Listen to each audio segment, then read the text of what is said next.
Unable to find anything better, I settle in at Bud's place. I'm not technically fired, but I'm certainly not welcome in the office. Bill needed to get back to his office after our meeting with Susie and Vicky. He said it would be hard to get through most of today, but to contact Janine and let her know of any new developments.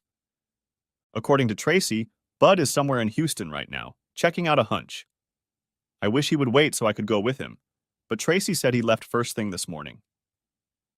The worst part is that I feel like my life is falling apart and there is nothing I can do to stop it.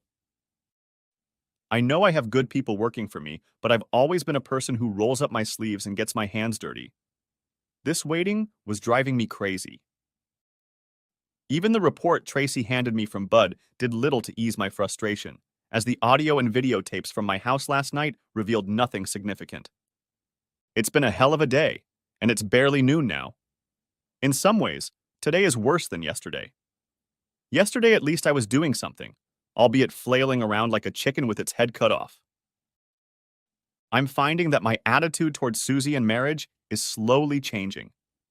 It's getting harder and harder for me to see how I'm going to get over it. I'm already having a hard time getting over her betrayal on Friday night. Now I'm beginning to suspect that she may be part of this setup. If I find out she's involved, I'm in for one hell of a payback. I think back to this morning's meeting.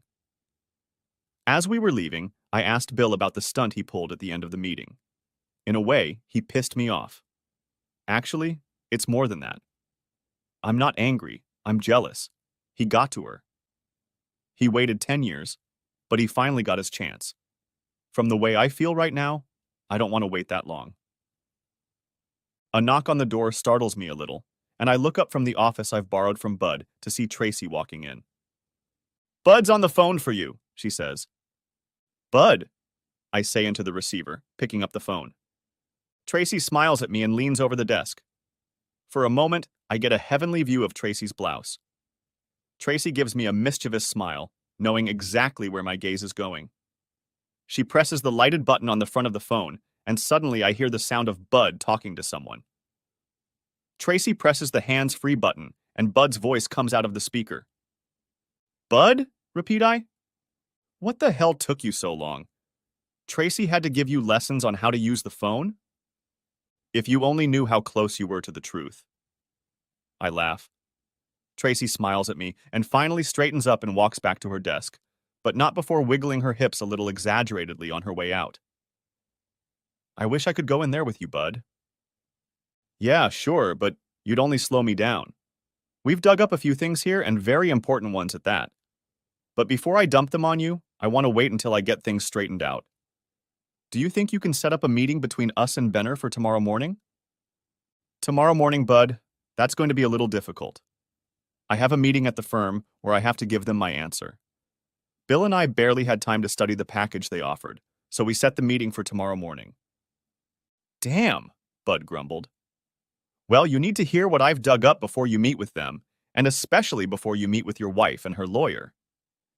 Can you tell me what you've been able to find out so far?"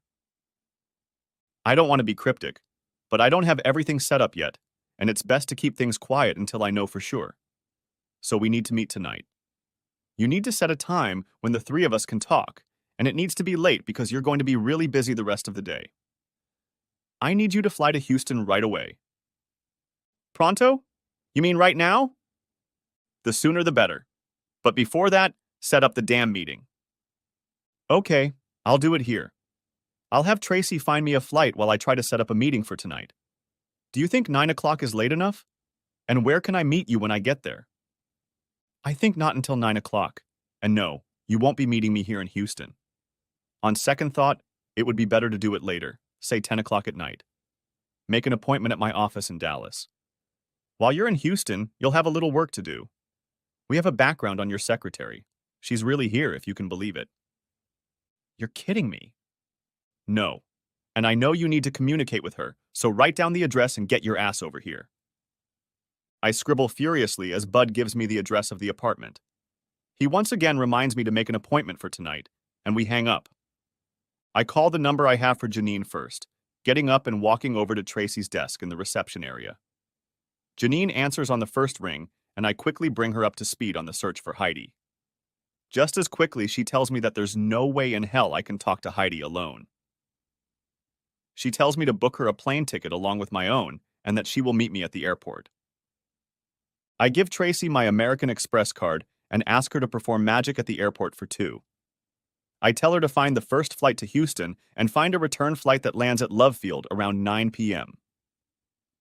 While Tracy starts pounding away on the keyboard, I go back to my temporary office, pack up all my stuff, and get ready to head to the airport. Tracy is just finishing booking the tickets when I return to her desk. I smack her on the cheek as she hands me 2 e-tickets and an itinerary. I quickly call Janine, giving her the flight information and telling her exactly where I'll meet her at the airport. We'll both have to hurry to make it on time. Just as I hang up the phone, I remember that Bud asked me twice to remember. Barely catching Janine on the phone a second time, I tell her that we need to set up a meeting for Bill tonight and ask if she can't make the appointment until 10 o'clock since our flight doesn't arrive until 9 p.m. She says she'll find someone to set it up. Tuesday, 3:49 p.m., Houston. Now remember Janine, I say softly as we walk up the stairs. She's rather shy. I'll introduce you and explain why you're here. Just smile and nod, okay? She looks at me, smiles and nods. I get a laugh, one of the few times in the last 4 or 5 days. Smiling, I look around the building that Bud says Heidi lives in now. I shake my head and hope it's something very temporary for both of us. There was no security on the front door, so we just walked in and up the stairs to the second floor. The hallway at least was clean, though dimly lit. We walk down the hallway and soon find ourselves in front of office 211B. With a nervous sigh and a glance at Janine, I knock on the door. At first I hear nothing, but then I catch the slight sound of approaching footsteps. I see the peephole in the door being covered and hear an "oh my god" on the other side of the door. The door chain rattles, and 2 deadbolts later, the door swings open, revealing a very surprised Heidi. After the last few days, I don't know what to make of Heidi. I watch her eyes water, and suddenly she steps over the threshold and surprises me with a very strong hug. As she pulls away, she blushes and a little of the old Heidi comes out in her.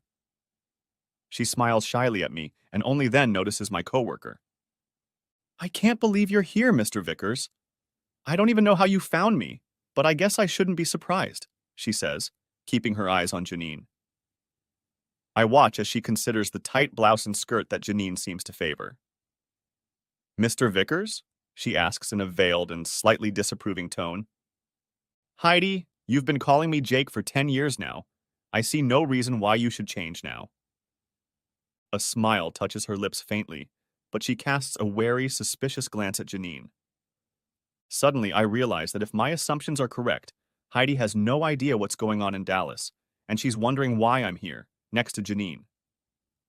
"Janine, this is Heidi Bevis, my administrative assistant, but really my right hand and conscience. Heidi, this is Janine Prescott. She's a paralegal." I think about explaining more, but at this point, less is better. Heidi looks at both of us confused, then awkwardly steps back and invites us in. "And I've been to Heidi's house in Dallas a few times to help her with repairs and other such things. I know that most of her family lives here in Houston. In fact, my previous ill-fated trip included a stay in Houston, and that was one of the reasons Heidi accompanied me on this trip."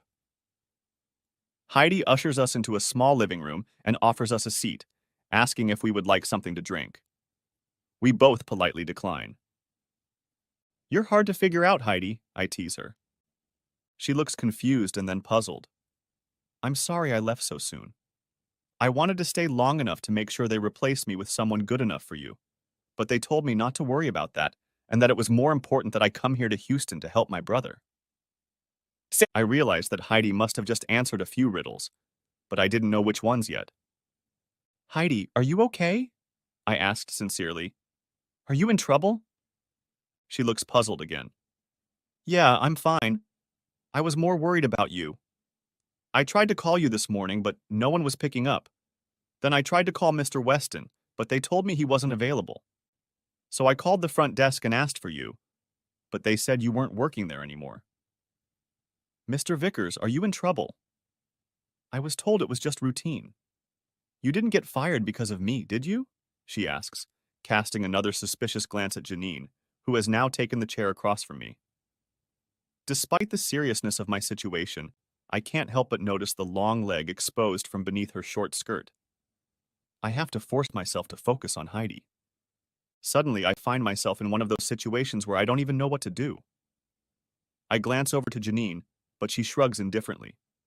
Finally, I ask, Heidi, just tell me what's going on. Janine and I came all this way to find you and make sure you were okay. Heidi looks at me bewildered. She throws another angry glance at Janine, who only smiles back. Didn't Miss Hinckley tell you what happened? She promised to explain why I had to run away from you. No, sit down and tell me about it. That's awful, Jake. I mean, I knew it was coming, of course, but it's still awful. Just calm down and tell me about it. That's my brother Bumper. The one who keeps getting in trouble? Yeah, the one. Jake did good this time. He got caught buying drugs, and this is the third time. The DA told him he's going to jail. You know Bumper wouldn't hurt a fly. Can you imagine what those hardened criminals will do to him if he goes to jail? When did all this happen? I ask anxiously. Last week, Heidi snorted. Right after you left Houston? Yes. Why didn't you call me and tell me? She looks at me puzzled again. I didn't call you because I knew you were working in San Antonio. I can't interrupt your day with my little emergencies with Jake. As your boss or as your friend, I guess you had to. So how are things going now? What can I do to help? Jake, says Heidi, genuinely perplexed. What? Well, don't you already know? Know what? I reply, equally puzzled. My attention is momentarily distracted by the sight of Janine spreading her legs and leaving them slightly spread, like a scene from Basic Instinct. I can't tell if she's dressed. Oh, my brother, silly girl. You sent Miss Hinckley here to help me, she says with some frustration, shifting my attention from Janine's belly button to Heidi's face. A quick peripheral glance at Janine's smirking face confirms my suspicions of multiple games.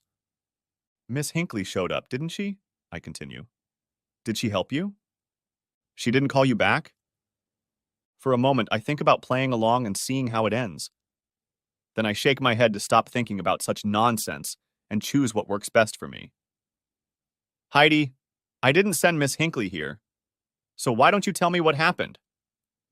Heidi looks at me in surprise and slowly sits up. I cast a glance at Janine, and it's a mistake because now she's spread her knees another inch or two, confirming that there's nothing under her skirt and that she has a very trusting relationship with the razor. I clear my throat and force myself to look at Heidi again. I thought she came to my house in Dallas because you sent her. I'm pretty sure that's what she said. Why don't you tell me what happened, Heidi? I repeat firmly. Over the next 20 minutes, Heidi tells me pretty much everything about Hinckley's visit to her. Heidi found out about her brother on Monday while at work. She immediately went to Tom Weston, my boss, to request a family leave of absence. Tom, of course, granted her request, and Heidi made arrangements to go to Houston on Tuesday night. Heidi said that while she was packing and making other last-minute arrangements, her doorbell rang, and she was shocked to see Miss Hinckley, the executive director of Human Resources, on the doorstep. Heidi invited her in, and Hinckley began to sympathize with Heidi about her brother, saying that she too had a younger brother who had fallen into the ugly underbelly of drugs. As Heidi explained to me, Hinckley apparently has relatives in both the Houston Police Department and the prosecutor's office. She offered to make some calls and intercede on Heidi's behalf. Hinckley suggested that she might be able to get Heidi's brother placed in a rehabilitation center instead of jail time. I interrupt Heidi for a moment and ask if she has any idea how Hinckley might have found out about Bumper.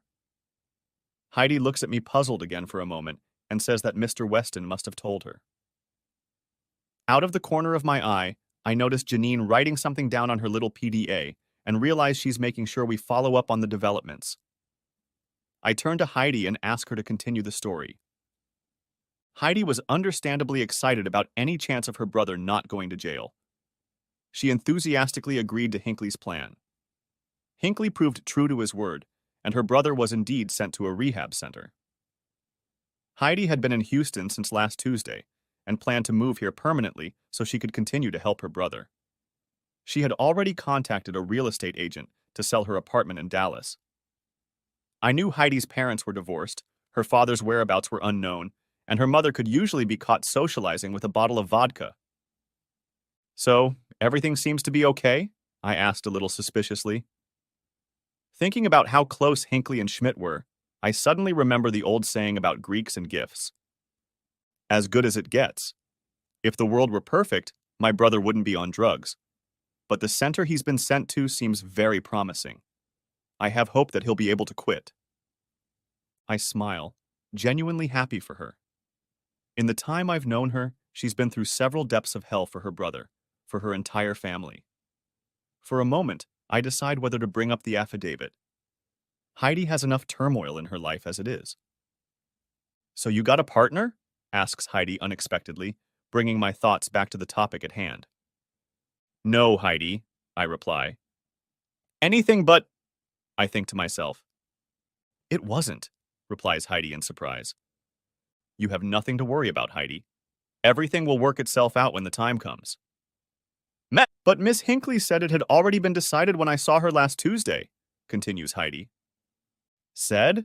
I reply surprised, making another mistake and glaring at Janine. Yes, Jake, Heidi replies. She even made me sign a statement about how much you've done for the company. Made you? I repeat with even more surprise. With an effort, I turn my head back to Heidi. Did you sign the affidavit? No, it wasn't an affidavit. I've worked for you for enough years to know the difference. It was just a progress report. She had me sign the second page and autograph both pages. It was 2 pages? And you said it was brilliant? I ask. Yes. Well, the first page was glossy. The second page said something about your leadership skills and that it was an area for improvement. I asked Miss Hinckley about it and she said that all the performance reports were like that. They had to write something not very positive, no matter how well someone was performing. I stared at Heidi for a second, trying to comprehend what she was telling me. They copied Heidi's signature? I reached into the briefcase I'd brought with me and pulled out a manila folder that contained a copy of the affidavit. Carefully retrieving it and folding it to the second page, I held it out to Heidi. Heidi, is this the second page you're talking about? Heidi squints for a moment, then quickly reads the single paragraph. Yeah, I think that's exactly what I signed last week. But I don't understand all this notary stuff. There was no notary here last week. It was just me and Miss Hinckley. Before I can stop her, Heidi turns the first page. I get up to try to take the document from her before she can read it. Unfortunately, Heidi is a fast reader, and in the first couple seconds, she manages to read enough to stand up and turn away from me, so I can't take the document from her hands. Oh my God, she exclaimed. Sighing, I sit down and let her read the entire affidavit. I glance over at Janine, who is now sitting demurely, cross-legged, and watching Heidi and I interact with interest. Heidi slowly sits down in the nearest chair. I watch as she slowly turns crimson, whispering the phrase, "Oh my God," repeatedly. She finishes reading the first page and flips to the second page, as if expecting the second page to say something completely different. For a long moment, she stares at the document. How? Why? Jake, she stammers. Calm down, I tell her. I had the exact same feeling the first time I saw her. What does that mean, Jake? She asks. It says, well, it accuses you, us, of having an affair. It says that you made me do this thing with you, that you made me do things like, you know. Heidi buries her face in her palms and starts sobbing.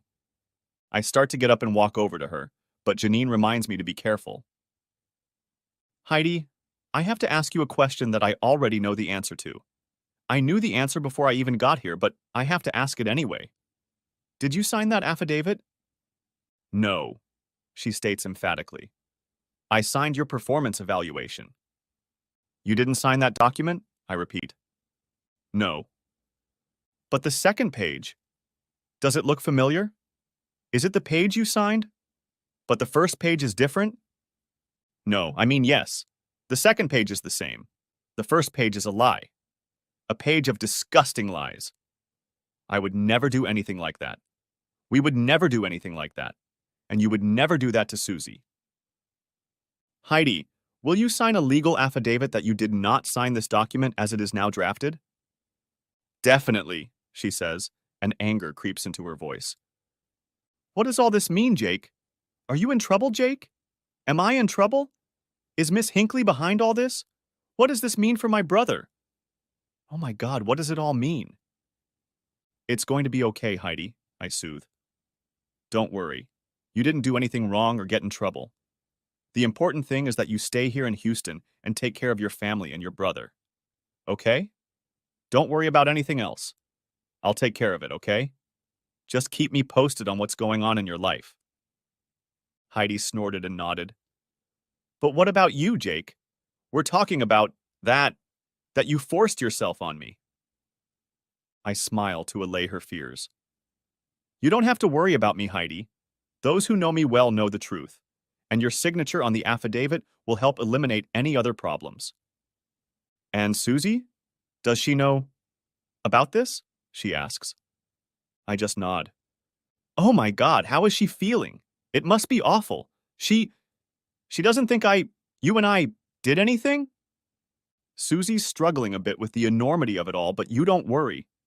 I know she thinks as warmly of you as she did before all this came to light. So don't worry about a thing. Surely she can't seriously think you and I did anything. It's only one page, and that one is obviously fake. The problem is that you're so honest. Your signature on that first document, even if it was forged, carries a lot of weight. Plus, there's... I stop myself. Heidi looks at me. Jake, what? I sigh. There are pictures. Pictures? How can there be pictures? We've never been together. I shrug. You have them? I raise my eyes to Janine. She smiles and shrugs. They're really upsetting Heidi, I don't think. She suddenly stands up. I don't care what you think, Jake Vickers. I have a right to see those pictures. I sigh, reaching into my briefcase and pulling out another manila folder. You better sit down, Heidi. Heidi slowly sits down, not taking her eyes off the folder. When she is fully seated, I hand her the folder. She takes one last look at me and opens the folder. Oh my God, she mutters, and I watch her turn crimson. She studies each photo, repeating, oh my God, each time and getting more and more crimson as she examines each of the 8 photos. When she's finished, she tucks all the glossy 8 by 10-inch pictures back into the folder and returns it to me. I realize how people can be fooled by these pictures, Heidi finally says. She looks up at me. But that's not us. That's not me. I don't have a tattoo. Tattoos? I exclaim. I open the folder and start looking through the photos. Look at the last picture, Heidi says quietly. I move to the last picture. I look through every inch of it, but I don't see anything. I'm about to ask Heidi where she saw the tattoo when suddenly I notice it.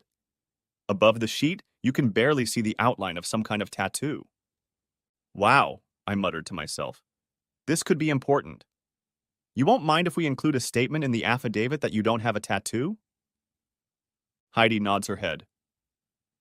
Janine quickly drafts the affidavit using a program on her laptop and prints it out on a small but equally efficient portable printer.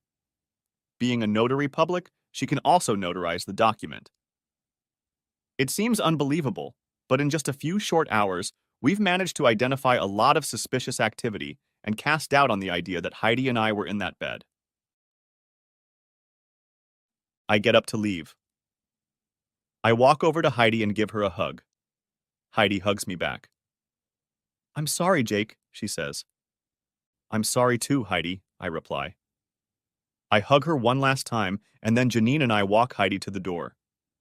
I wish her well and remind her to call me if she has any difficulties. Upon reflection, I tell her that I expect at least a couple calls a week, regardless of how things are going. She nods, snorting, and Janine and I close the door behind us. All the way to the car, Janine and I are silent. We fasten our seatbelts and get out of Heidi's car. Say! I shake my head as we drive through the streets surrounding the airport terminals. Pulling up to the departure terminal, I pull up to the curb and put the car in park. Why don't you go ahead and check in, and I'll return the car and catch up with you later?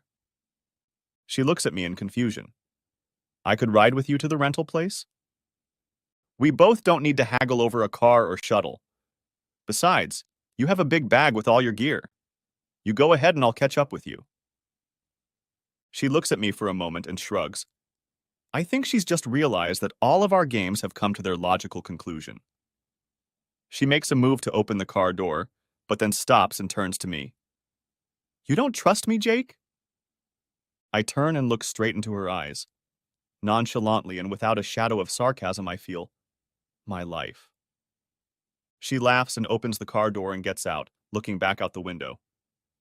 Jake, you still have a lot to learn. I watch her walk into the terminal. Not likely, I think to myself. And I'm glad there are things I still have yet to learn. Not that I want to learn it, especially from you. Tuesday, 9:48 p.m. Janine and I head back to Dallas-Fort Worth and immediately split up. I'm thankful that the flight from Houston was short, as barely a dozen words were spoken between us. I'm guessing she didn't like the way I blew her off in the terminal. I have a feeling few men have done that to her. I pick up my car from the short-term parking lot and head to Bud's office, where Bill and I will meet with him to discuss the latest discoveries and think about strategy. As I pull up to Bud's office, I notice that Bill's car is already parked. I walk in and am surprised to see that Tracy is still there. Have you been here all day? No, I left this afternoon because I knew I'd have to open again today. Bud isn't here yet, but he called about 10 minutes ago and said he just pulled off the interstate and would be here soon. And here's your lawyer already here. He nods toward the conference room. I start to turn toward the conference room when the office door suddenly swings open and Bud walks into the office with a huge grin. Thanks, Tracy, he says to her first. Why don't you go home and tell your husband that I'll make it up to him for making you come here so late? Tracy smiles and picks up her purse to leave. The poor girl kept the establishment open for us, waiting for her boss to return. I promise to make it up to her. She says, You sure will. Bud asks her if my lawyer is there and, when she nods, asks her to wait a minute and let him set the two of us up in his office. She tells him she's already sent my lawyer to the conference room. He nods in acknowledgement. Bud and I enter the conference room, and I introduce Bud to Bill. He asks us to make ourselves comfortable while he checks the results of some other parts of the investigation. Through the half-open door, we hear him talking to Tracy for a few minutes, and then he tells her thanks for staying and asks her to go home. He disappears for a couple minutes and finally bursts into the conference room.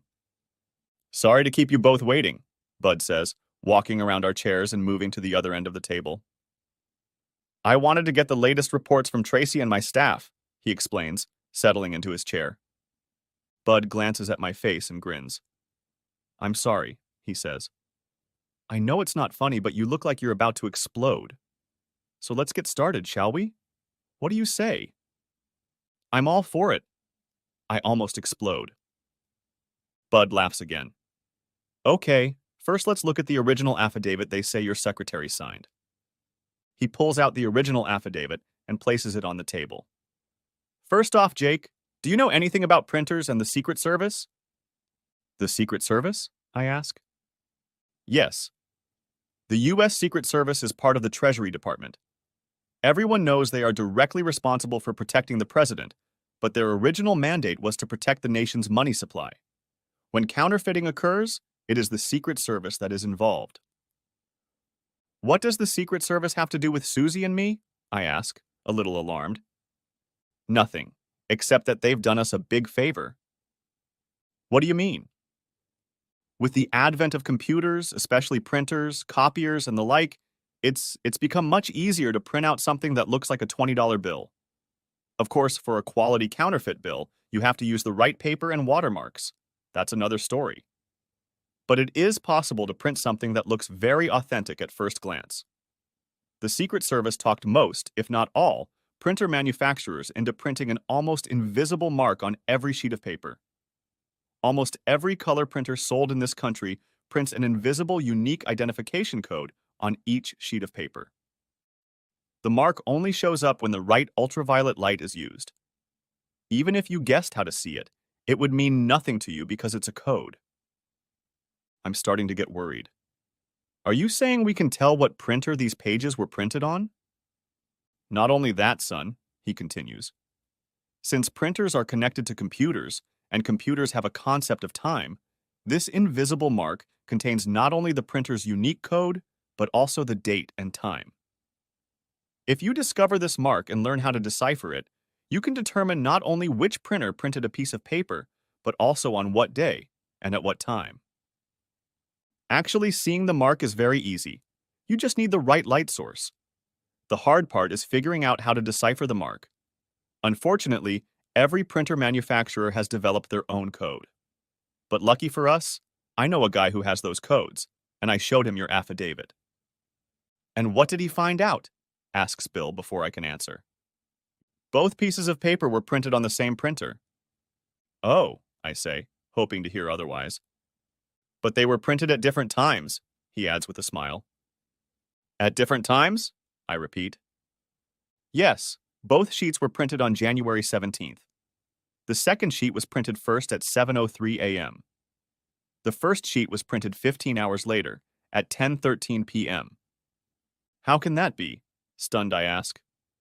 That's the day Heidi said she signed the affidavit, but she also said she flew to Houston late that afternoon. She was in the air at the time the first page was printed. She couldn't have signed that page. Quite right, Jake. But then, how did her initials end up on it? Obviously, Heidi never put them there. Truth be told, from a forensic standpoint, it wasn't a very good attempt to create a forged document. The second page was printed on a laser printer using toner. Heidi's initials look real and are written in black ink. We may even be able to determine what pen was used based on analyzing the ink, but that's overkill. The important thing is that Heidi's initials on the first page are done in printer toner. Oh my God, I muttered, realizing that this completely refuted the original affidavit. Okay, I realize toner versus ink, but I'm curious. If the set of initials on the first page were printer-generated, were they an exact copy of the second page? You're on the right track, boy. You're smart, despite what your father grumbles about you, he grinned. We checked it out, and the two initials aren't exactly the same. We don't have proof of exactly how it was done, but I think Heidi's signature was scanned from the original first page and then digitally altered, then transferred to the fake first page. That first page was then printed out. I guess I'd feel better if the two sets of initials matched. But at least we finally have hard evidence that this whole thing was faked, I muttered. There's one more thing, Jake, Bud added. I make a lot of progress because I know a lot of people. I change favors all the time. Bill laughs. And who do you exchange favors with, Bud? Bud looks at Bill with a smirk. I'd never tell you with whom. But I do know that Jake's firm rents the 14th and 15th floors in a building in downtown Dallas. And I also know that security for the entire building is outsourced and that a pass is required to access all offices. Don't tell me. I smile. Yes, a friend of a friend of a friend accidentally printed out the pass access log for 2 floors leased by your firm on January 17th between midnight and midnight on the 18th.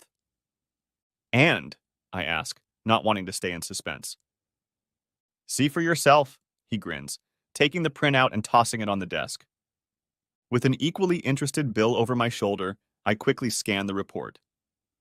I was most interested in the access for the first half of the day.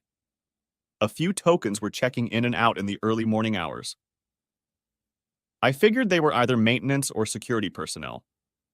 But 2 entries caught my interest. At 6:23 a.m., 2 badges were used on the 15th floor a few seconds apart. I raised my eyes to Bud, disappointment reflected on my face. Okay, we have 2 interesting pass numbers, but who are they? Tisk, tisk, tisk, tisk. A little faith, Jake. He takes a second printout from the same folder and tosses it on the table between Bill and me.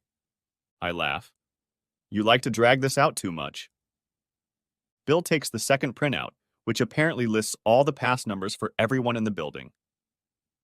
Looking over each other's shoulders, we scan Bill's list looking for the two numbers that met at 623 on my list. Found it, he says. Evelyn J. Hinckley. Screw her, I mutter. I hand the second number to Bill and watch him flip a few pages. Timothy K. Schmidt, he issues. I slowly lean back in my chair. I'm going to destroy that bastard. I look up and see Bud staring at me intently. He shifts his gaze to Bill. Jake, I can tell what you're thinking, and I think your lawyer can too. I can tell you from personal experience that it's not worth going to jail over a woman. He glances at Bill again and continues. I'll share a personal story with you someday, so don't go ruminating about it and hatching plans. You still have a hard road ahead of you, and you don't need criminal charges on top of what you've already gotten. I mull over Bud's words and nod, sitting back down. But in the back of my mind, I'm thinking, he's right. But, Jake, we still have a lot of evidence, so let's not get hung up on one fragment. We've put a couple big holes in those words in the affidavit, but the pictures say 1,000 words, right? So let's take a closer look at these pictures. I had someone I trust go through the negatives. It's safe to say that these photos have not been doctored.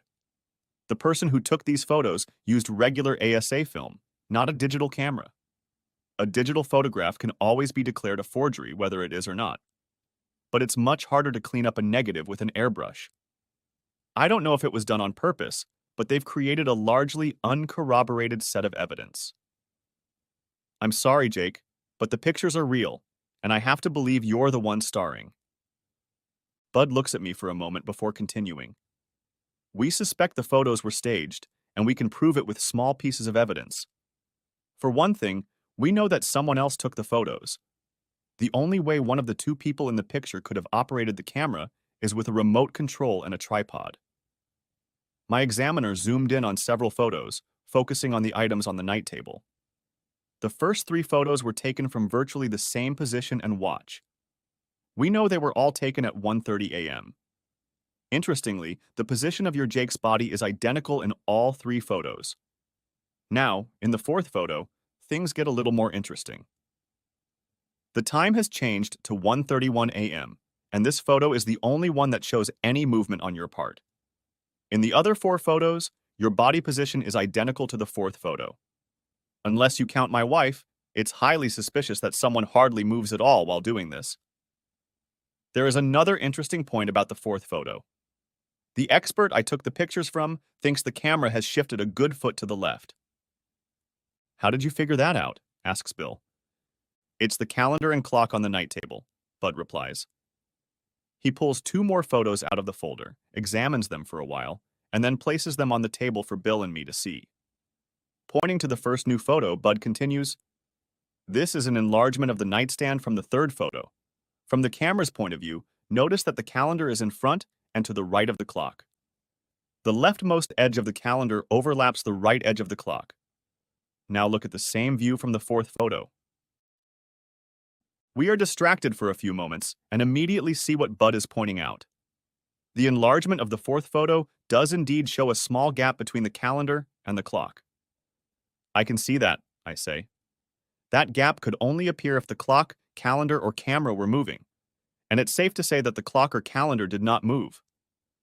That's right, Bud says. Like I said, my expert was even able to suggest that the camera had moved about a foot to the left. I told him your height, and he figured out the distance between your waist and the top of your head.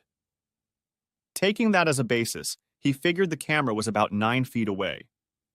Once he knew that, he could simply use geometry and determine how far the camera was moving. Great stuff, Bud, Bill chimed in. Now we've proven that there was at least one other person in the room. Oh, we've only scratched the surface, Bill. I had a very nice trip to Houston. Bud laughs. So what else? I ask anxiously. Bud laughs again. Keep your pants on, kid. You got a hot date tonight, or... Bud suddenly stops halfway through. I'm sorry, Jake. It came out of my mouth before I had time to think about what I was saying. I shake my head and tell him it's okay and that he should continue. Blushing a little, Bud says, I spent most of my time in Houston at just the hotel where you're staying, Jake.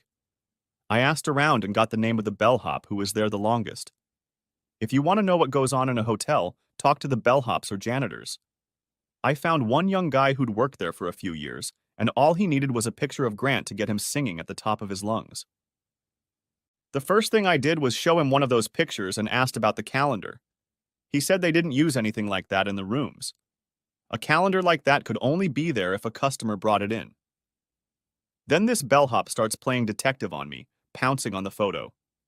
He blabbed that the water bottle was not provided by the hotel. I asked him how he knew that. He said that the hotel had an exclusive contract with the Ice Mountain brand and that the water was Aquafina. So, Jake, that's a question for you. Did you bring water to the room? No. I don't think so. I'm perplexed, trying to remember. I certainly didn't leave the hotel, buy water and bring it back. You know I don't tolerate alcohol well and often only drink water. While I was there, I only drank what was downstairs in the lobby or in the minibar in the room. You told me on Monday that you and a few other guys were out celebrating on Saturday night. What did you drink then? I had an iced tea at dinner. After that, I had one beer and then water. Wait a minute. I just remembered something. We each bought a couple mugs. Of course, I was cheap because I was only drinking water by then. I remember when Schmidt bought the last glass. He said he needed to go to the restroom and brought the drinks back himself. I didn't even need water, but he brought me a bottle anyway. And I drank it. In fact, as I remember now, I took that bottle, half full, to my room. I suddenly started to get very tired, so I hung it up and went to my room. I don't remember anything else until the next morning. I look at Bud. What are you smiling about? I ask him. Well, what you just told me matches up with what else I've learned. Do you have something else? Asks Bill. Oh yes, something big. I told you I made friends with that messenger. So I got him to do something for me. I needed Franklin this time, but it was worth it. Well, what was it? I asked. One of the first things I noticed upon entering the hotel was the security cameras. I asked the bellboy if they were only in the lobby or everywhere. He said they are only at the front desk and in the main hallways of each floor near the elevators. I asked if he could find out what room you were staying in and if the entry on that floor was available for the evening of January 15th. That's when I had to shell out the Franklin, but like I said, it was worth it. Bud reaches into his raft and pulls out a VHS tape. I watch him get up and walk over to the TV standing at the end of the room. Now I've already watched it a few times and even did some extra work on it, so everything is already queued up in the right place. Bud presses the place button on his recorder and an image flashes on the screen. It's a view of the hallway. In the foreground on the left are two elevator doors.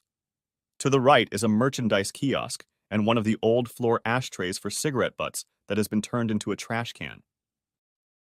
In the distance, a long corridor with an endless number of hotel room doors. The upper right corner displayed the date and time. January 15th at 1:23 a.m. In the lower right corner was written #18. A few seconds after the image appears, we see the leftmost elevator in the lower left corner of the screen open. We cannot look into the elevator, but soon two figures emerge from it and begin walking down the hallway away from us. Both of them are wearing coats, and the larger of the two is also wearing a hat. From his height and gait, he appears to be a man. The second one is recognizable by her curly hair down to the middle of her back. This is the woman from my photos. We watch them walk down the hallway. As we watch, Bud tells us that he went and counted the number of doors between the elevator and my hotel room. He says they stop right in front of my room. As the three of us watch, we see a man in an overcoat pull out a keycard, open my door, and disappear into the room. Holy shit, I exclaim. That proves that someone entered my room just before the pictures were taken. You did it, Bud. Not so fast, Bill says. I agree it seems like icing on the cake, But those two doubting Thomasons I heard this morning won't take it the same way. What do you mean? I ask. It's quite obvious that it's the woman in the pictures. But the man in the pictures could have been you. He was about your height. They will claim that this is proof of your adultery. After all, no one but you should have had your key card. Oh shit, you're right. Not so fast, Kimosabi, Bud laughed. I haven't shown you everything yet. For one thing, that's not the only tape I got. I managed to get all of Jake's floor tapes from that night. The tape shows Jake entering his room an hour and a half early and not coming out until the next morning. Second, I mentioned that I reached out to several people for help. I reached out to several people in Houston. As soon as I saw the footage, I immediately rushed to another video expert I know and asked him to take a look at it. At first, my expert reviewed the footage several times and said it was unlikely that we would be able to learn anything about the two men, since they seemed to be aware of the camera and turned their faces as soon as they approached the camera's field of view. But then he started concentrating on the old chrome ashtray. He advanced the film to the point where the elevator doors were just starting to open. Then he began to fan out and enlarge the section of the frame near the ashtray. That's what he got on the first explosion. Bud reached into his magic bag of tricks and pulled out another folder. This time, he pulled out one picture. It was a shot of an ashtray. Right on the corner of the chrome ashtray, you could see the open elevator doors and two people standing there. Shit, I said. We can almost make them out. Hold your horses, Bud says. It's a magnification zoom. Bud pulls out another picture and puts it on his desk. Bill and I look at it, then at each other. Is that Schmidt? Asks Bill. I look at the photograph again. Despite the graininess and some distortion due to the curvature of the chrome ashtray, we could clearly see two elevator doors in the shape of two brackets. And in the center of those two curved elevator doors are two faces. One belongs to the woman in my photos. The other belongs to the vice president of sales at my firm, none other than Thomas K. Schmidt. I whistled. I'm not done yet, says Bud gleefully. I've asked the messenger boy to access the security records on your floor for this evening. It shows that someone from maintenance entered your room at 1:23 a.m. that morning. I tracked the guy down, but he didn't admit to anything except that he lost his card that night. He didn't find out until 4 a.m. or so. I'll bet $1 to a donut that he took the bribe. After all, that's how I got all my information. Bud raises his hand as I try to speak. One more thing, Jake, and I'm done. The messenger even recognized the woman in your pictures. She's a high-class prostitute. He gave me her name, and I even tracked her down. She wouldn't answer many questions, but said she was hired for a prank. She was just pretending to have fun with you, but she never did. Of course, she refused to let me tape her or sign a document. Bud smiled and tossed the audio tape on the table. But, as they say, as luck would have it, my tape recorder accidentally turned on. So I screwed up and taped it anyway. There's no way you can admit it into evidence, but it might carry some weight with one prosecutor. Bud tosses the last picture on the table, and we look down at my partner in bed. There she is, Jake. There's your mystery whore. I lean back in my chair and laugh, more out of relief than for any other reason. A deep laugh. The one I've needed for days now. I look at the clock and see that it's almost 10:30 p.m. I quickly call Vicky Gambino. She doesn't answer, but I leave a message saying that Bill and I would like to meet with her and Susie tomorrow. We have one last consideration for Susie, and if this doesn't convince her of my innocence, I won't fight her divorce suit. Bill and Bud are silent as I make the call. Bill puts his hand on my shoulder. I smirk, and the two of us start discussing strategy for the next day. Bud gets up, makes fresh coffee, and for the next hour we discuss several ideas. Just as we're about to break up for the evening, my cell phone rings, and it's Gambino. At the same time, Bud's cell phone rings, and I get up and go outside. Vicky says she got my message and talked to Susie. They will meet us at Susie's office tomorrow morning at 8:30 a.m. After hanging up, I go back to the conference room and tell Bill, game on. Bill and I quietly discuss the next day's strategy while Bud finishes his phone conversation with a few grumbles. Finally, he hangs up the phone and sits quietly, a little too quietly. Is something wrong, Bud? I ask. Not sure yet, he answers gruffly. I still have a few irons in the fire. I'll let you know when the time is right. Bill and I only look at each other in puzzlement. Bud seems a little sour for a man who has just dissected this little situation. He seems a little evasive, but maybe it has to do with one of the other agency's cases. I can't think of anything that could go wrong in our case that could cloud what was uncovered today. When Bud's cases went south, Bill and I silently agreed that it was time to disband our little group. After exchanging handshakes, Bill and I go outside, say a few last words, and disperse. I go back to my hotel and break the seal off the minibar. As I walk out onto the balcony with a cold drink, I sigh heavily and begin to reflect on the past few days. Since Friday, life has been a complete roller coaster and whirlwind. For perhaps the first time, I am beginning to seriously consider what happened on Friday night. My mind was in turmoil. I was so furious that night, but I can also see how Schmidt set the whole thing up. In retrospect, it's easy to see how Susie came to that conclusion. But couldn't she have talked to me about it instead of humiliating me and literally sending me to the hospital? Her reaction was quick and murderous, but she's always been like that. I knew it even before we were married. I'm still very angry at her for not even giving me a chance to talk about it. And then there's the fact that she entertained that asshole right in front of me, even though I know how ruthless she can be. The way she tricked me to lure me into the chair and then betrayed me. Can we get through this? Deep down, I know I love her. It's not a question. Strangely, it's not even a question of trust. It was an isolated act she committed as revenge. She was reacting to her own rage, and when she finds out the truth, she will be killed. I take a moment to return to the hotel room to grab a rare second beer, then return to the balcony. Sinking into a chair, I sigh, realizing that I want to fix all of this somehow, but I'm not sure how to put the pieces together. Sipping my beer, I stare out at the lights of Dallas.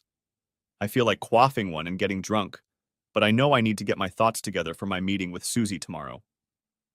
Halfway through my beer, my cell phone rings. I quickly check it and see that it's Bud. Bud is equally curt and tells me to expect the package at the front desk of my hotel no later than 7 in the morning. He says the package will contain a few things marked for Benner's eyes only. He makes me promise that I will deliver it only to Benner and not look in any of the labeled folders. I reluctantly make him promise not to, but only after a few minutes of arguing with him. He doesn't say much, as is typical of his nature while I argue with him. The only thing he replies is that there is a time and place for everything. Now is not the time. I grumble back, and Bud makes me promise not to look in the folders one last time. Hanging up the phone, I think back to when he was in his office and try to remember anything that would give me a clue as to why he seems so rude. I shake my head, realizing that Bud said very little even then. As I call Bill to tell him about the package, a kind of foreboding comes over me. Bill is as puzzled as I am and suggests we meet at the same little cafe no later than 7:45, so he has a chance to see what Bud put in the package. Wednesday, 8:30 a.m. To say I slept restlessly this night would be an incredible understatement. The only thing harder than sleep was keeping myself from peering into the package that was waiting for me at the hotel front desk. Seeing all the contents labeled with Bill's name, I somehow managed to keep myself from examining it. The only reason I was able to resist was because I had given my word to an old friend like Bud, no less. And Bill has just joined me in the booth I've taken up in the corner.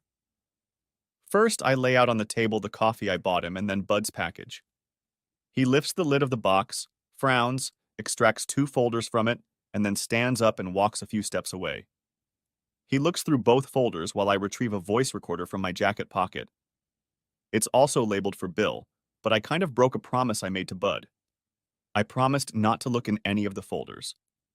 I never said a word about not listening to the audio recordings. I stare at the recorder, desperately trying to contain the anger that threatens to boil in a bottle. Anger at Susie, if not pure anger at that asshole Schmidt. Only the desperation in my heart helps me hold back the rage. Bill returns to our table and asks if I'm ready to head to Susie's office. I ask him to wait a minute and then explain what the tape is and what I heard on it. He puts his hand on my shoulder reassuringly, and we discuss what we can do with this information. The mood is not at all like it was last night. Grimly picking up our materials, we start walking towards my wife's office. As we enter the office, there is a look of anticipation on both of our faces. I silently watch as the expectation is replaced by bewilderment on the face of both of them. I realize that they expected us to enter the stage with explosive music. But instead, we entered like rowers, ready to bury the dead. Bill reaches into his briefcase and pulls out the affidavit he received yesterday from Janine. He holds out a copy to Susie and Vicky. "What's this?"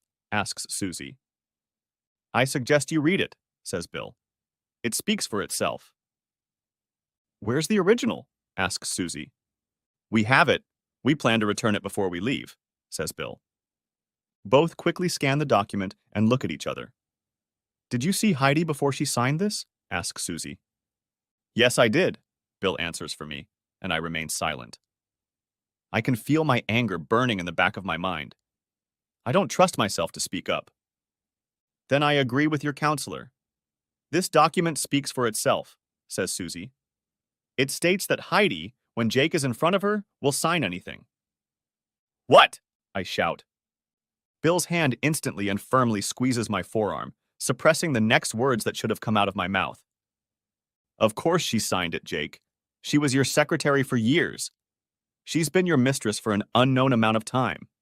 You intimidated her and basically forced her to sign this new affidavit."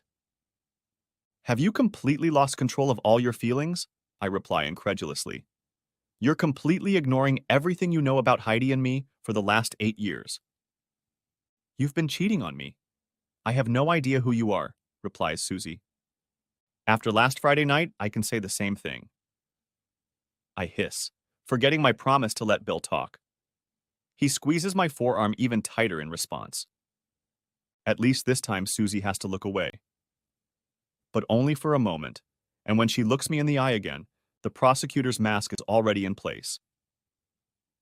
Bill pulls another document out of his briefcase. "This is a copy of the original document you gave to my client," Bill says, handing each of them a copy of the original affidavit.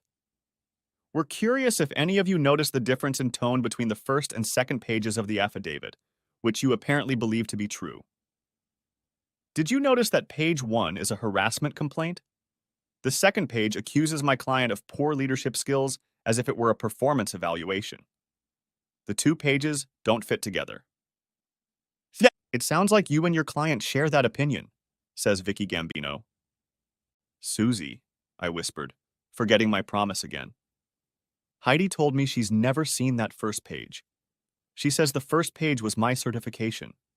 She says she signed the second page and was told to initial both pages. She says there was no notary there." "Of course she'll say that, Jake. You made her cover your ass. Did anyone notice that this woman signed 2 completely different affidavits? Doesn't that speak volumes about her character?" "You know very well about Heidi's character," I challenge. "That's what I want to see. A husband sticking up for his mistress against his wife." I look at her in amazement. "Kettle on kettle," I reply simply. But at the same time, I see Susie's resolve weaken a little. She knows I'm telling the truth about Heidi's character. She may have lost faith in me, but not in Heidi.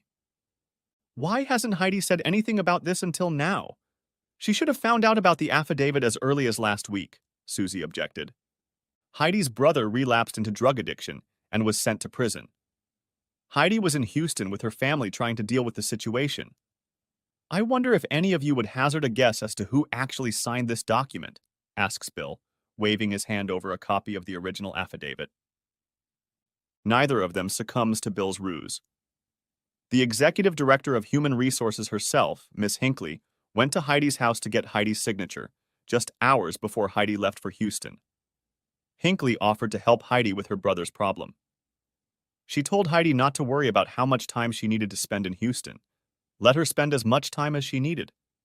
Hinckley even told her that my client had personally sent her to Heidi with instructions not to worry about any family leave. Jake did not send Miss Hinckley on this trip.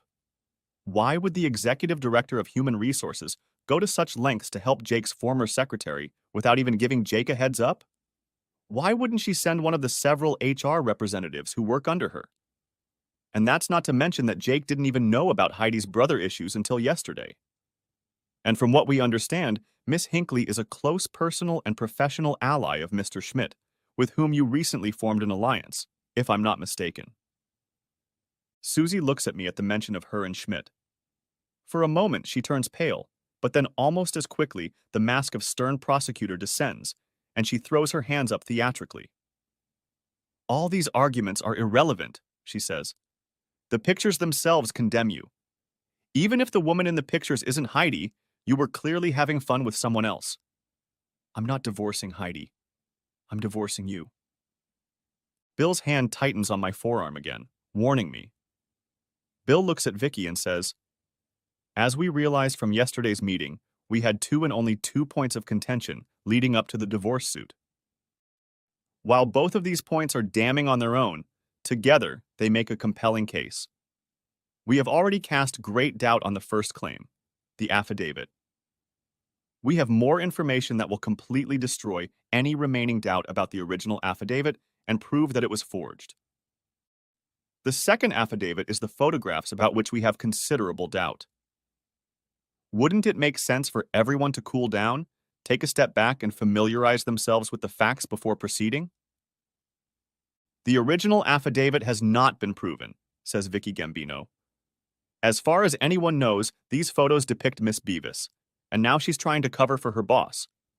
After accusing him, she has come to her senses and won't bite the hand that feeds her. Nothing proves that the original document is invalid. Bill looks at me, and I shake my head faintly, not wanting to reveal the tattoo information at this point. It's not like either of them are receptive. As just mentioned, there is data that will dispel any doubts about the original affidavit. We just need time and an opportunity to present them. I sincerely doubt it, and I'm tired of all these grandiose statements, Susie chirped. Jake, believe me, I've scrutinized the evidence. I got sick to my stomach. Then I brought in the experts, and they confirmed everything. This charade you and your lawyer persist in playing out only makes you look even more desperate and despicable. Desperate and despicable? The fact that you have come to these conclusions proves only one thing. You have failed to look at the situation objectively, nor have you considered all the facts. Obviously, you have completely ignored any character issues. After you see what we are going to show you this morning, I am sure you will look at it very differently. What we're going to show you will completely override the 2 pieces of evidence you're going to hang me on. I literally gritted my teeth to keep myself from adding any more comments about the previous Friday and, well, as Bud said, this wasn't the time or place. At least, not right now. In the back of my mind, I wonder why I'm even sitting here. Jake, this isn't a game. It's not something you have to win at all costs, even making up nonsense. Suddenly, I realized why I was still sitting here, wanting to prove my innocence. Everything we show you can be easily confirmed, or at least it already has been. But in some ways, you are wrong. You are right. This is not a game. But I have to win. You have accused me of something extremely egregious, something I would never do. You insulted my dignity and my character. And you have brutally punished me, both emotionally and physically, for something I never did. Even if you refuse to see the light, what we've done over the past few days to completely refute everything you've dumped on me is very important to me. It's up to you alone to decide if it's important to you, and ultimately, to us. Thank you for that brilliant observation, counselor, Susie remarks wryly. I smile back at her, mostly because I know it pisses her off when she tries to get under my skin, so I just smile back. To interrupt the deteriorating conversation, Bill intervenes. Do either of you know about the invisible printer codes that the U.S. Secret Service requires printer manufacturers to print on every sheet of paper? Not surprisingly, Susie knows all about it. Vicky Gambino, on the other hand, has never heard of it. I sit back and sip my coffee while Susie, in her usual concise and efficient manner, brings her attorney up to speed. So what about these invisible codes? Asks Vicky. Are you aware that the two sheets that make up the supposedly original affidavit you gave me on Monday were printed at different times on the same day? Doesn't that make sense? Asks Vicky. The sheets would have come out of the printer at different times. Yes, they would have, Bill parries. Only in this case, the second sheet was printed at 7:03 in the morning. The first sheet was printed 15 hours later, at 10:13 p.m. This sheet was printed after the affidavit was signed by Heidi and supposedly notarized. It was printed a few hours after Heidi boarded the plane and was in Houston. If Heidi was in Houston, how did her initials end up on this page? I watch Susie sit up a little straighter and narrow her eyes skeptically. Can you prove it? You can prove it yourself. Your staff has even more experience than we do. This is something that could easily have been done before, Bill parries. Bill reaches into his briefcase and goes through several folders until he finds the right one. Here you go. He tosses the folder on the desk. This is the same folder and the same original copy of the so-called affidavit you gave me on Monday. Have your experts review it? She takes the folder from the desk and opens it, inspecting the contents. I will, she says without emotion. So, let's assume they were printed at different times. That doesn't necessarily prove malice, as you claim. Perhaps there was a typo, and they simply reprinted the first sheet? Miss Gambino, Bill spoke quickly. I'm sure you realize that would never be the case with a document that was supposedly notarized. But more importantly, if they really did reprint the first sheet, how do you explain Heidi's initials on it? Remember, Heidi was in Houston by the time that sheet was printed. Not only that, I add. Heidi's initials on the first sheet aren't written in ink, but in toner. The same toner that was used to print the first sheet. This fact corroborates Heidi's recent testimony that she never saw that page or put her initials on it. I think we have sufficiently proven that at least the first sheet of the affidavit you submitted is in fact a forgery. Not only was it not signed by Heidi Bevis, but she never saw that page at all until Jake presented it to her this week, adds Bill. Without admitting anything, the look on Susie and Gambino's faces told me all I needed to know. They know the affidavit was forged. I hope you realize that, Bill adds. The very fact that the affidavit was forged also shows malice. I hope you don't mean to say that my client forged the affidavit or did anything with malice, says Vicky quickly. It seems pretty obvious to me that your client has done several things quite maliciously.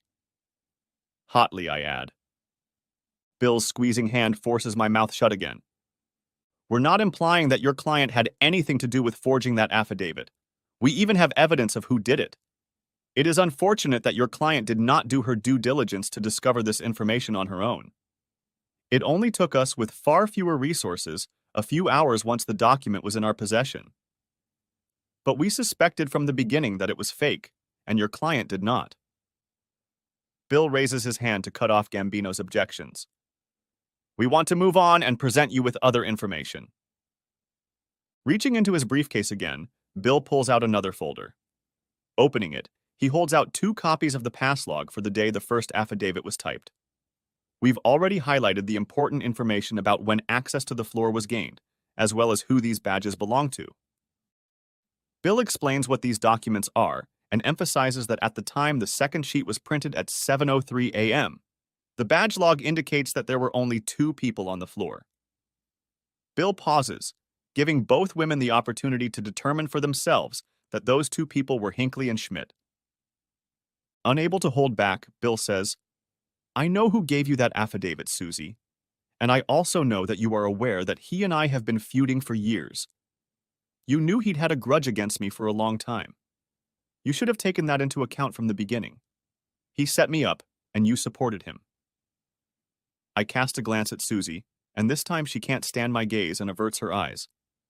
Bill says, Now, for what was certainly the more damaging evidence about the photographs. Yesterday, we discussed the very short period of time during which the photographs were taken. We also discussed the fact that my client did not move during that period of time. So you admit that you are in this photo? Asked Susie bluntly. Yes, unfortunately, I answer. So even if it's not Heidi, you still cheated on me with a woman who looks like Heidi. Maybe you even fantasized that it was Heidi, Susie challenged. Do you really think so badly of me that you have to make up my faults? I hotly reply. I pull myself together and continue. Yes, that's me in that picture. And no, that's not Heidi. If you look closely at the last picture, you can see the top part of the tattoo at the very base of her back. Heidi, as you can guess, Susie, doesn't have any tattoos.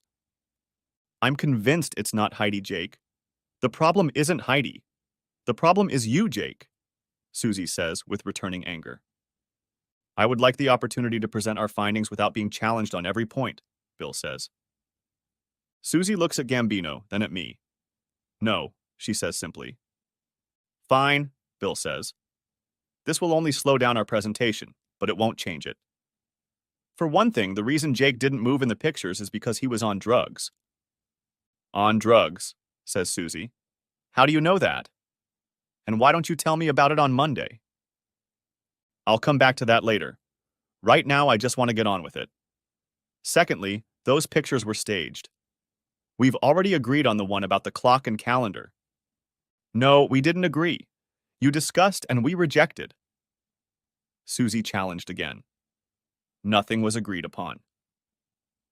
First of all, do you really think my client is stupid enough to allow a photo to be taken of him while he's cheating? Second, we have already proven that one of your two main questions was maliciously tampered with. We know that a lot of effort was put into crafting a false affidavit. Don't you think this calls into question the issue of the photographs? That the people behind the affidavit would not go so far as to stage the photographs? It's with great effort that I refrain from commenting on how stupid your client might be. And there could be several reasons why the clock and calendar are arranged the way they are. What about the water bottle? Asks Bill. The water bottle? What about it? You don't mean to say that the hotel doesn't sell or provide water, do you? This hotel has an exclusive contract with Mountain Ice. They don't provide any other kind.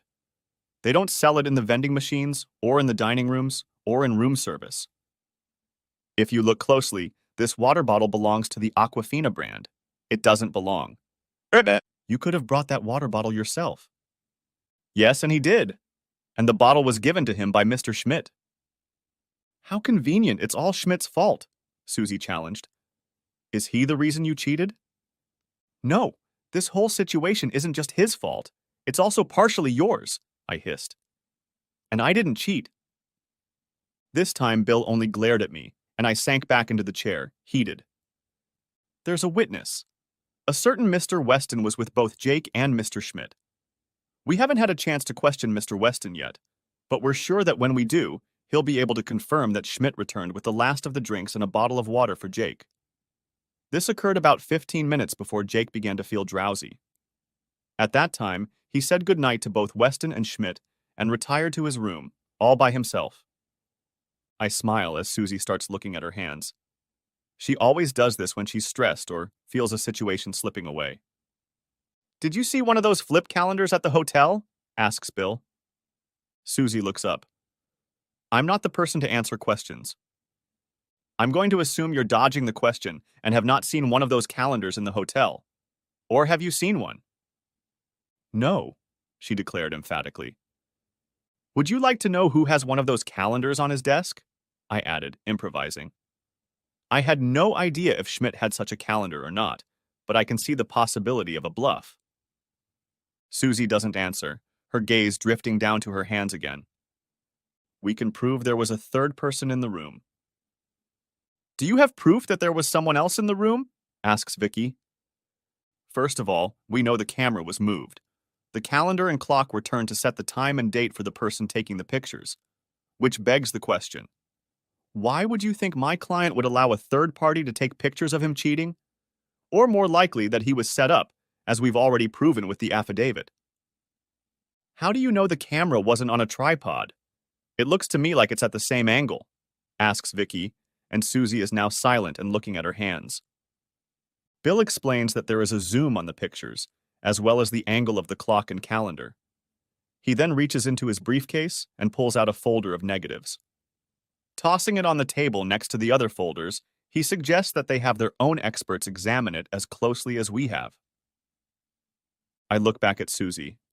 She's clenched her hands into fists, her gaze fixed. I don't even know if she's still listening. Jake, you said you have proof that you were drugged? Says Susie suddenly, returning to the conversation. Bill intervenes. Direct evidence? No. Lots of circumstantial evidence. Yes. We don't have a water bottle to analyze. We can't analyze Jake's blood at this late date. But how do you think these photos were taken? Did you notice that there's no evidence that Jake even did anything to this woman in the photos? Come on, Susie objects disbelievingly and stands up.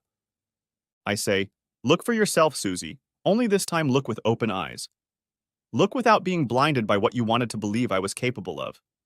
Would it matter to you if you found out that I woke up the next morning in just my underwear? Susie looks at me, then back at the pictures. Shaking her head, she sits down. Jake, everything you're saying is aimed at you being set up. Why would he go to such extremes? Susie, you already know he went to the extreme of forging an affidavit, and you already know why. I've been telling you this for months. He went to those extremes for several reasons, and they're not so far-fetched if you consider the purpose. We were both aiming for the same partnership, a very lucrative partnership. One of us had to get our way. There is a man behind all this, and you know it. You know him as well as you know me. The other reason is that we both just don't like each other, but I think his attitude goes beyond and borders on jealousy and hatred. Nothing would make him happier than to tease me as much as possible and then rub my nose in it. But he needed someone close to him to really hurt me. I watch all the color drain out of Susie's face. I can see that she now fully realizes how badly she has been deceived. I wonder if she has begun to realize that even though she wasn't the one who stuck the blade in my back, she had a hand in twisting it. Vicky asks if we have similar evidence of framing in regards to the photos. Bill pulls out a VHS tape that Bud has created of various segments of the hotel's security system. After getting permission, he walks over to the side of her office and turns on the TV. Inserting the tape, he takes the remote control and returns to our side of the desk. This is the footage from the security camera on the floor of Jake's hotel room the night these pictures were taken. He presses the fast-forward button until the clock reads 1:23 a.m. He rewinds the tape back a minute and decides to let the videotape say it all. A few seconds later, we see the elevator doors open and two people get out and walk down the hallway. They stop and use a key card to enter the room. He rewinds the tape forward again until it says 1:35 a.m. A few moments later, the same two men exit the room and, turning away from the camera, continue down the hallway. They open another door labeled stairwell and disappear. He flips the tape over and plays the whole sequence again. This was Jake's room they went into, Bill adds quietly. It was the same night as the pictures. They were only in his room for 12 minutes. They were in his room during the time period the pictures were taken. If you want me to play the tape again, you'll see that they even know about the security camera and do everything they can to make sure their faces are never in its sight. Would you like me to play the tape again? Vicky looks at Susie, who is now clutching her hand a little more aggressively. She seems to have lost some more color. Vicky looks at me again and shakes her head. I have one more thing we want to show you, Bill explains. He reaches down again and pulls out another folder. These are your copies, Bill says, as he holds out a folder with two sets of pictures. Then he switches the tape to 1:23 a.m. when the elevator doors first open. See the chrome trash can in the lower right corner? He asks. Neither of them answers anything. It's important. Look, says Bill firmly. It's more of an order than a request. Susie looks and stops kneading her hands. Yes, I see, she says disappointedly. Look at the first picture. It's a snapshot of that shot on the tape. Throwing the photo on the table, they see pretty much the same thing they see on TV. Now look at the second picture. This is an enlargement of the lower right corner of the first picture, Bill adds, as I toss another picture. The top rounded part of the chrome ashtray is clearly visible in the picture. Now look at the third picture, which is an enlargement of the second picture, Bill says. I look across the table at the photo that now lies in front of Susie. The outline of the trash can is gone, but the chrome shows the images. One last thing, this is an enlargement of the third photo, Bill says. I glance again at the photograph in front of Susie. It shows two men in long coats. The smaller one on the right has curly hair like Heidi's. The one on the left is a taller man. As we saw last night, the image is grainy, but at least it's clear to me who it is. It's not a very clear image, Vicky says. It might be difficult to present it in court. But I don't think it's necessary, do you? It should only have power in this room. And I think all four of us know exactly who it is. Susie lowers her eyes to her hands again. She seems to have detached herself from everything. Susie, I add. We even found the prostitute in the photos. She won't sign the affidavit, but she'll come here. She identified Schmidt as the man who paid her. She says she was told it was all a hoax. She'll also tell you that she thought I was drunk or something because I wasn't moving. I can hear Susie crying. Some part of me remembers what we had together and desperately wants to go to her. But another part remembers what she did recently and wants her to be in as much pain as I am. I realize that Susie was right. I lied to myself that I wouldn't win at any cost. But so far, I'm finding that I'm still losing. We're both going to lose. Vicky puts her hand on my shoulder and looks at me. She says that her client needs some time and that he'll get back to us. I'm a little annoyed by this. After everything I've been through, I want her to get on her knees and beg me to forgive her. I'm about to say something when I feel Bill's hand on my arm. I look back at Susie, then at Vicky. Vicky utters the word, please? I nod. Bill and I get up and turn to leave. At the door, I stop and look around. Susie, I finally say. She looks up at me, her eyes flooded with tears. I can feel my heart tearing in different directions, and I question whether I should say anything else. I wave my hand dismissively and turn away without another word. The door clicks loudly, closing behind me. Wednesday, 1 p.m. Bill and I are escorted into the same conference room where I met with the expert committee on Monday. The same 5 people are present. I smile at Tom and Christy as I sit down and make room for Bill. Shortly before the meeting, I had time to have a word with Tom Weston. He confirmed that he had mentioned Heidi's problem in his conversation with Hinckley. Heidi definitely had a personnel problem, and since Hinckley was the executive director of human resources, it was her department. He was surprised when I told him about Hinckley's personal involvement, but only with very minor details. Tom was able to confirm another point as well. He remembered that Schmidt had bought the last round of drinks for 2 reasons. First, because Schmidt had procrastinated for so long, and second, he had actually noticed that the bottle of water that was on the tray had no cap. Christy clears his throat, trying to start the meeting. "Excuse me," Christy says. She stands up and reaches across the table. "I don't think we've been introduced to each other," she addresses Bill. "You must be Christy Evans. Mr. Vickers has told me a lot about you. I'm Bill Benner. Mr. Vickers has hired me as his attorney." "I see," she says solemnly. "Mr. Vickers," Christy says formally. "You know, of course, that you are not entitled to outside representation." "I know I am entitled to representation," I reply. "Yes, you do, but only internal representation. This is not a court of law. We have to follow HR policy, which does not allow outside interference. I do not believe it is possible for me to get impartial internal representation.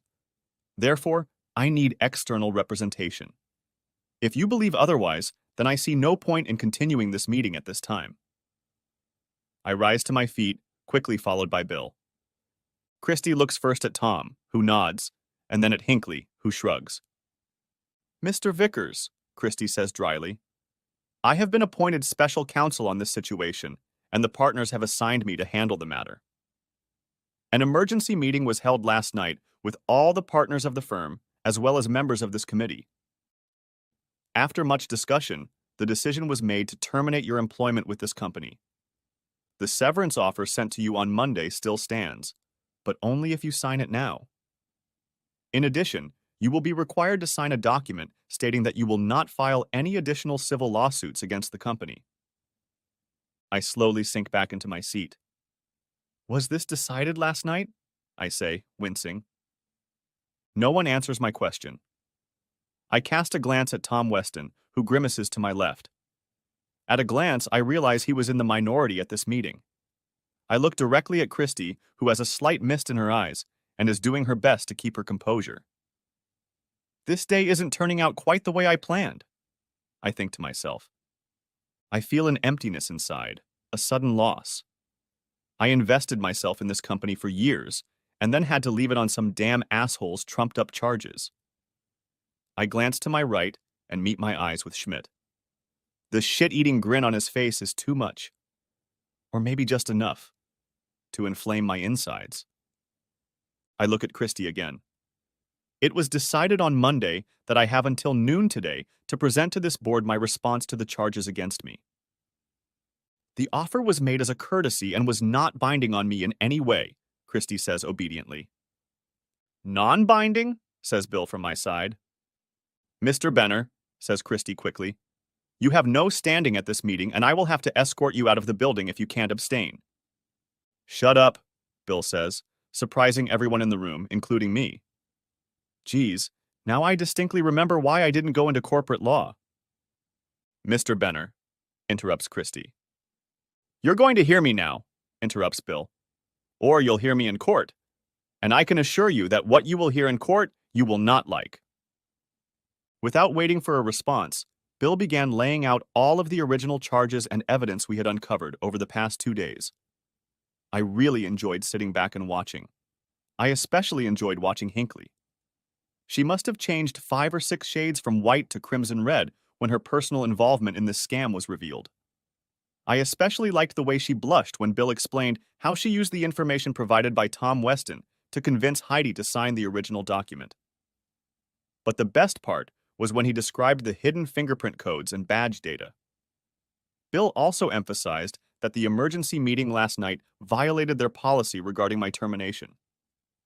He also emphasized that my dismissal was based not only on trumped-up charges, but that senior management had violated criminal laws in creating forged documents, and that company resources had been used in the commission of the crimes. Therefore, Bill brushed it off, your original proposal is completely unacceptable. Then, under the parameters defined in our meeting yesterday, I'm afraid we will have to withdraw our severance offer, Christy replies. Fine, Bill replies. Your organization has done a great service to my client by withdrawing the offer. This opens the door for my client to file not only civil suits for wrongful termination, but also criminal charges not only against the organization, but also against specific executives. However, given that my client has devoted a significant portion of his life to this organization and still has some affection for it, he is willing to consider an offer that is at least 250% higher than the severance offer you withdrew. As compensation, my client will agree not to file a civil suit against the organization, which he will easily win. My client will also not provide the district attorney with any information about the criminal actions. In addition, my client will sign a non-disclosure and non-competition agreement. However, my client reserves the right to sue individuals for wrongs done to him outside of the company's jurisdiction. Bill spoke non-stop for 15 minutes or more. His sudden silence leaves a verbal vacuum in the room. Christy cleared her throat. I'll need to present this to all the partners. I'll give you until the end of business tomorrow. It will take me a few days to prepare them, she objects.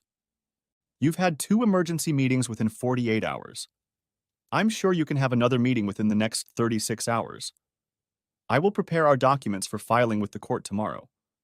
If I do not receive a satisfactory response from you by the end of business tomorrow, we will file the papers in civil court first thing Friday, Bill states firmly. How do I get in touch with you? Asks Christy. And Bill pulls out a business card and holds it out across the table. Christy smiles and takes the card, then casts a glance at Hinckley and Schmidt to his left.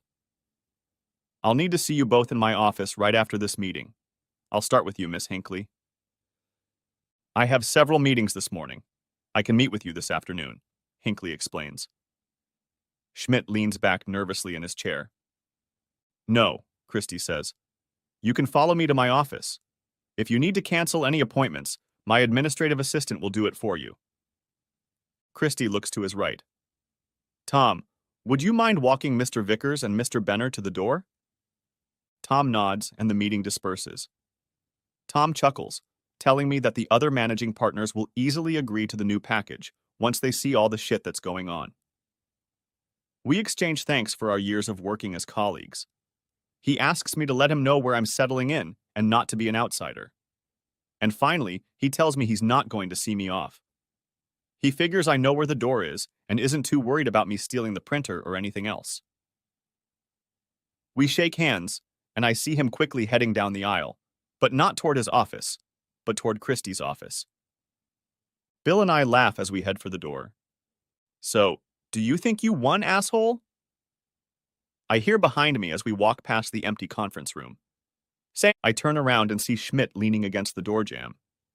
Aren't you supposed to be taking your meds in Christie's office right now? I ask back. Screw that shit, he laughs. You know they're going to fire you, I tease. That evidence you faked was good enough to be bad. So what? There are better paying jobs at dozens of other companies. Schmidt laughs and walks off into the conference room. I quickly follow when Bill grabs my forearm. You don't want to do this, Jake, he warns. I have to do it, I say, and walk into the conference room, closing the door behind me.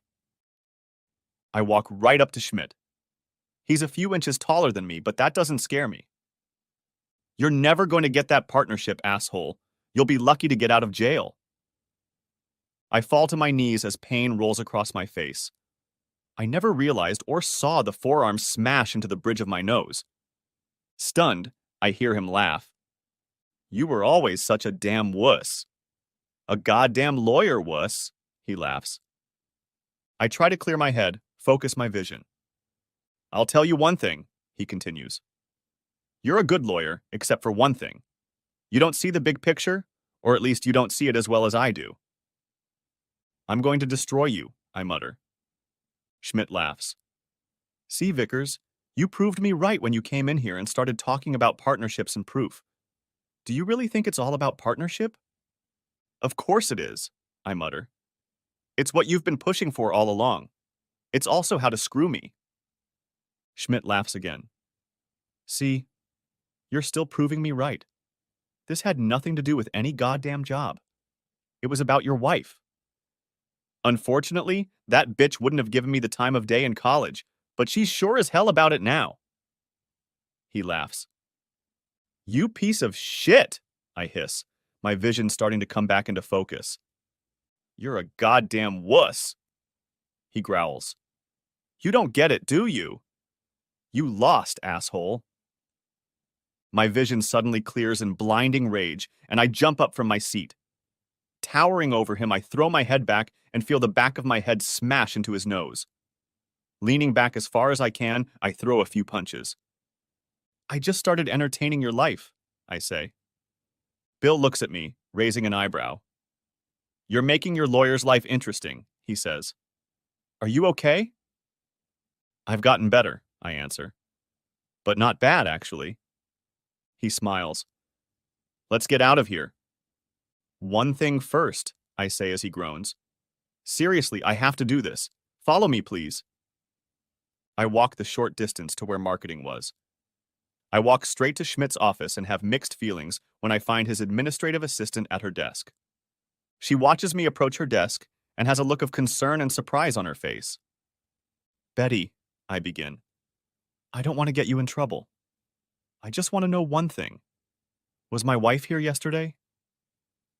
She looks at me and sighs. I close my eyes in pain as I see her nod. Did she go into Schmidt's office? She nods again. And the door was locked? She nods again. Thank you, Betty. I appreciate your honesty. I look at Bill. Come on, Bill, I say meekly. There's only one way to play this game now. Thursday, 11 a.m. As Bill and I take our seats, it's clear that the cluster bombs Bill dropped at yesterday's meeting resulted in heavy casualties. There were only 4 of us at today's meeting. Bill was there as my representative, and only Tom Weston and Christy Evans represented my old company. Where are the others? I asked. The Personnel Review Committee has been disbanded because your employment situation has already been resolved by Jake, Christy says much less formally than the day before. We're just discussing the terms of your severance package. I nod my head, realizing that behind the faint smile on Christy's face, much more has been said than expressed. Jake, Christy begins. After meeting with all the partners, your terms were accepted except for the money part. They agreed to increase the amount to $3 million. I raise my eyebrows in surprise and look at Bill. That offer equates to an increase of only 50%, Bill objects. That's significantly less than the $5 million we're looking for. Christy looks at Bill. That's our offer, she says simply. Bill and I look at each other. We both shrug as he pulls a folder out of his briefcase. Bill hands the folder to Christy. We watch as she opens it. She couldn't suppress the surprise reflected on her face. What's this? She exclaims. You're suing for $10 million? That's double what you asked for yesterday. As I said yesterday, our position is non-negotiable. You have executives who were included in the executive review process, falsified documents, worked on company time, and used company resources, Bill explains. The entire process of firing my colleague, initiated by this firm, was a conspiracy involving the most senior people in this company. And if that wasn't enough, my client was physically assaulted in this building by one of your senior executives. I'm aware of the physical confrontation, Mr. Benner, Christy replies, once again adopting an official tone. It's a matter of interpretation as to who attacked whom, Christy says. Again, I see the slight trace of a smile at the corner of her eyes as she stares at the twin black eyes left by Schmidt's forearm in front of my nose. My client was merely defending himself. In fact, he had to do it from his knees after he was punched by your vice president of marketing, Mr. Schmidt. Mr. Schmidt was acting on his own behalf. He was no longer employed by this firm. Oh, replies Bill. I assume you don't involve former employees in personnel board reviews. So Mr. Schmidt must have been working at this firm at the time of yesterday's meeting. Since Mr. Schmidt assaulted my client immediately after the meeting, I see no other way but to conclude that he was still on the payroll of this firm at the time of the assault. There remains the question of interpreting who attacked whom. Miss Evans, Bill objected. I personally witnessed Mr. Schmidt's attack. I would expect you to do nothing more than support your client, Christy says. I hope you're not accusing me, as a representative of the court, of inducing perjury? Besides, there is a second witness. A second witness? She says, surprised. Brad gets up and opens the door. Betty Higgins, Schmidt's administrative assistant who I spoke to yesterday, enters the room looking very timid. Bill holds out a chair to her. She gratefully accepts the chair. Mrs. Higgins, Bill addresses her, I want to assure you that you are not under oath. I just have a few questions for you, and I would appreciate honest answers. Betty nods. Were you standing next to me yesterday? At the entrance to conference room 15C? Yes, she says. Did you witness the altercation between Jake, Mr. Vickers, and your former boss, Mr. Schmidt? Continues Bill. Betty hesitates and looks first at Tom and then at Christy. Mrs. Higgins, I would personally appreciate it if you would tell the truth as you best remember it. There will be no negative consequences if you tell the truth, Christy assures her. Betty sighs, then looks at Bill again. Yes, I saw that. Can you describe what you saw? Betty looks first at me, then at Christy, and finally back at Bill. I suppress a grin because it was obvious to me that Bill had hurt her in some way. I've never known her to be in any way cooperative or obliging. Perhaps my opinion was somewhat biased, since I knew she was submissive to the scumbag. They, Mr. Schmidt and Mr. Vickers, started arguing, and then Mr. Schmidt just punched Mr. Vickers in the face, says Betty. Can you show me how? Interrupts Bill. Well, he used his forearm like this, she says, withdrawing her hand and pretending to punch Bill on the top of his nose. Thanks, Betty, Bill says. And then what happened? Well, Mr. Vickers fell down. That is, not all the way to the floor, but just to his knees. I could see he was stunned. Then Mr. Schmidt began to tell him terrible things about his wife, that is, Mr. Wicker's wife. There were a few swear words, but that's basically what Mr. Schmidt said. And then what happened? Asks Bill. Then Mr. Vickers somehow managed to hit him in the face with the back of his head. I didn't see him do it because he was still on one knee at that point. Mr. Schmidt was standing over him and taunting Mrs. Vickers. Mr. Schmidt was still threatening Mr. Vickers and swearing at him. That's when Mr. Vickers punched him. Mr. Vickers said something that I could hear and then turned to walk away. I turned around then and walked back to my desk. I wanted nothing more to do with what happened in the room. Thank you, Betty, Bill said soothingly. When you went back to your desk, Mr. Vickers and I showed up just a few minutes later? Betty nods. I think so. You two showed up shortly after I sat down at my desk. Did he ask you about his wife coming into Mr. Schmidt's office around noon on Tuesday? Yes, he did, she replies. I'm about to object to this line of questioning from my own attorney when he tells Betty that's all the questions he has for her. Bill turns to Christy. Is there anything you'd like to ask her? Christy looks at Tom, then at Bill, and shakes her head. She then thanks Betty and tells her she can get back to her duties. Then my lawyer, which came as a shock to me, briefly explains what happened at my house Friday night and that I was hospitalized over the weekend. Christy and Tom were shocked. Christy, being the attorney I was trained to be, came to her senses fairly quickly and stated that what happened at my house was irrelevant as it was a private matter and had nothing to do with the company.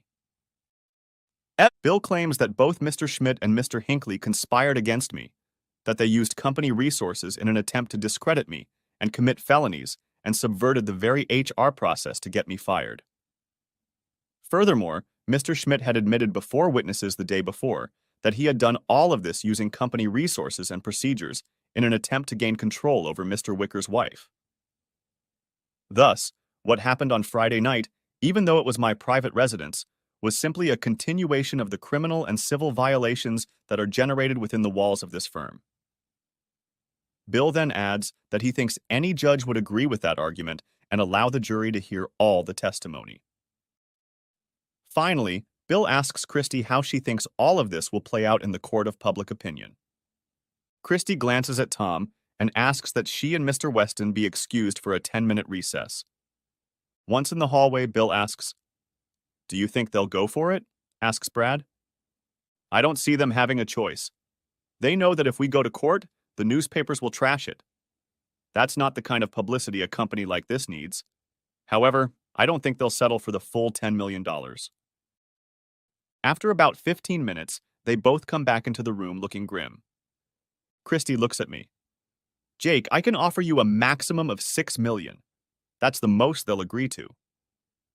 And they also want you to sign a permanent non-disclosure agreement and a 2-year non-compete agreement like you offered." I look at Bill and smile.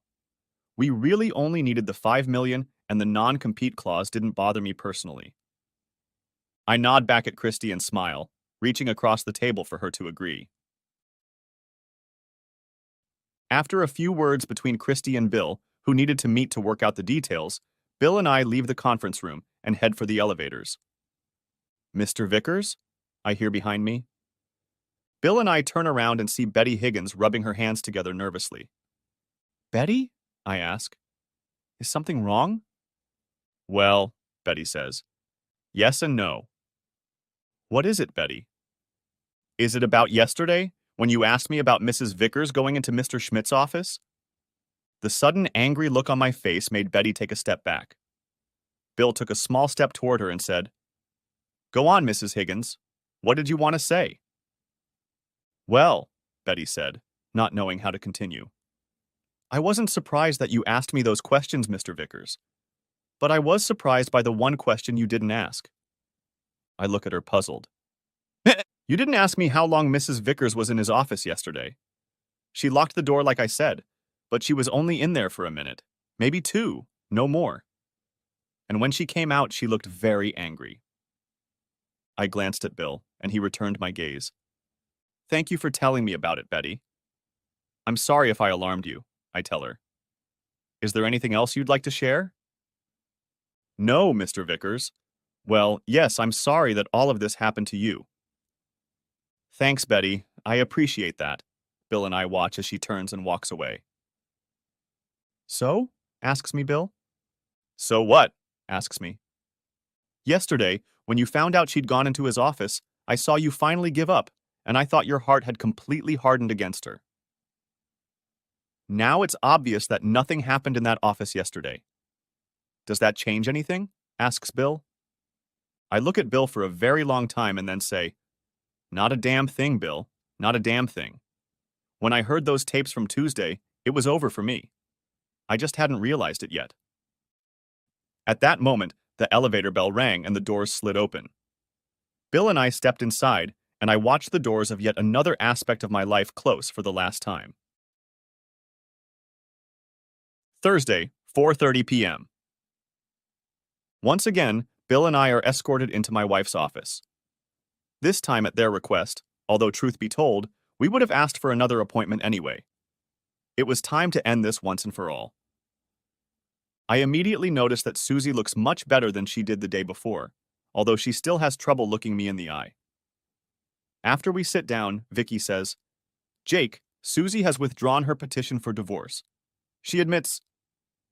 Vicky interrupts the conversation when Susie takes her hand. Jake, Susie says barely, but still raising her gaze to me. We have a lot to talk about. I have to tell you something that won't be easy. I've made some serious mistakes in this whole affair. I want to apologize to you. No. I need you to come home. I let out a very deep sigh. There's no easy way to say this to Susie. I can't do this anymore. I doubt I'll ever be able to forgive you, and I certainly can't come home. Vicky is shocked, but I notice that Susie seemed to have expected my response. We filed for divorce, Bill says, during a sudden lull, handing them copies of the lawsuit and the proposed settlement agreement. The settlement is straightforward. All assets that were contributed to the marriage by both parties will be preserved. All assets acquired during the marriage will be divided 50-50ths. There will be no lump sum settlement payments and no alimony. We understand that under Texas law, Miss Vickers will be entitled to 50% of all assets, but we believe there are special circumstances that require a special settlement. Neither party would be interested in having all the events of the past week come out in court. Jake, what happened? Says Vicky, stunned.